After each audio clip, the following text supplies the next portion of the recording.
Hi yogis, I'm Cori, and today I want to share with you 3 tips that completely transformed my yoga practice. They changed the way my practice looks and the way I come into and out of certain poses. It changed the way my body feels during and after yoga practice, and it stopped me from hurting myself in ways that I didn't even know I was doing. You might even find that you already know 1 or 2 of them, and in fact I hope that you do, so that you're not potentially hurting yourself for the long run like I was, and that we can make this practice into a lifelong thing rather than just for a couple of years and then we burn out from it or hurt ourselves. So let's get started. So my first tip has to do with the placement of the hands in poses like downward facing dog and our vinyasa sequence where we come a lot. I'll come onto all 4 so you can see my hands. A lot of times in my classes I see people with their fingers together, not a lot of activity in their fingers, and something that changed my practice was learning to spread the fingers apart and then start to turn the elbows in. So I align my pointer fingers with the edges of the mat, and then I take my fingers out to the sides. So your thumbs will be pointing in toward each other and your elbows start to round to the back. And that helps you to plug in your shoulders, and it protects your shoulders from all the wear and tear as we're flowing in and out of our vinyasa sequence. So that's something that's going to make a huge difference in your practice. And as you get more and more advanced, or maybe you already are, that'll help you come into poses like handstand or jump throughs and crow pose.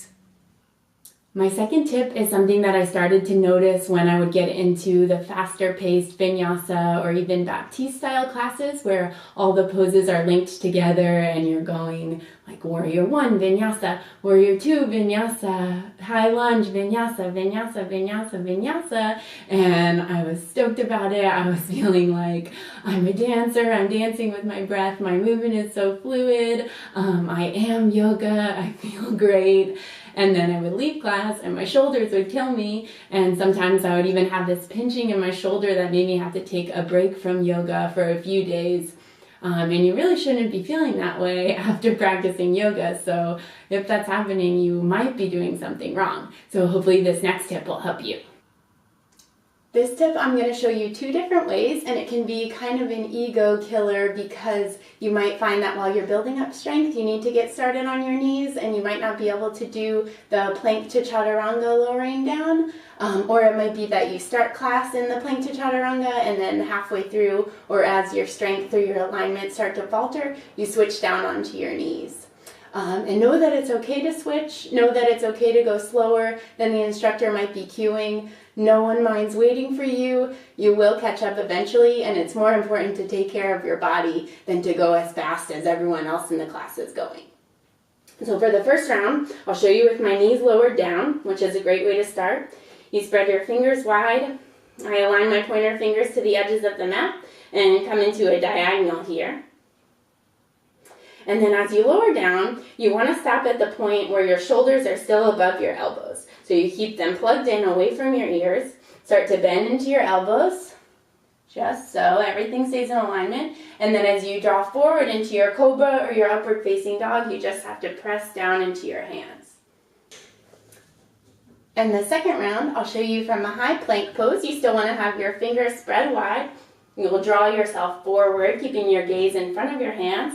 And then as you lower down, shoulders stay away from your ears, still above your elbows, belly plugged in. And then we roll forward into our upward facing dog. And eventually you'll lift your hips up and back, coming into your downward facing dog. For the third tip, we'll move out of our shoulders and get into some forward folds. And I have pretty tight hamstrings, so my forward folds are quite imperfect, and I'm accepting of that. But I'll try to show you my before and after and see if you can notice the difference in the way that my hamstrings are protected. So even after I had been practicing yoga for years and years, I didn't have a very deep forward fold, and I wanted to keep pushing myself and getting deeper and deeper into it. So I would try to straighten my legs as much as possible, round through my spine, lean back into my heels, and try to touch my forehead down to my shins. I would even turn my head and try to look in the mirror to get deeper and deeper into my fold. And then later on I learned that that way of forward folding is actually not very good for stretching your hamstrings, and you can actually overstretch them and cause an injury, which makes them less flexible in the long run because they're less likely to stretch again. So I learned a new way of forward folding that doesn't look quite as pretty in my legs, but it protects my low back and my hamstrings a lot more. So anytime I come into Uttanasana or a forward fold, I keep my knees bent, I shift the weight into the balls of my feet, I let my head and my neck completely relax, and then I press down into my hands and engage through my quads to straighten my legs so that the weight stays all in the front of the foot. And it doesn't look as pretty, but it's helping me work into a deeper forward fold while still keeping my hamstrings and my low back safe. So thank you for watching, yogis. I hope you found something that helps you practice in a more safe and intelligent way. If you ever have any questions or anything that's bothering you about any of the poses, drop me a comment and I'll try to find the answer for you. But otherwise, I hope you're enjoying a healthy and safe and long-lasting yoga practice. Thank you so much for being here. Namaste.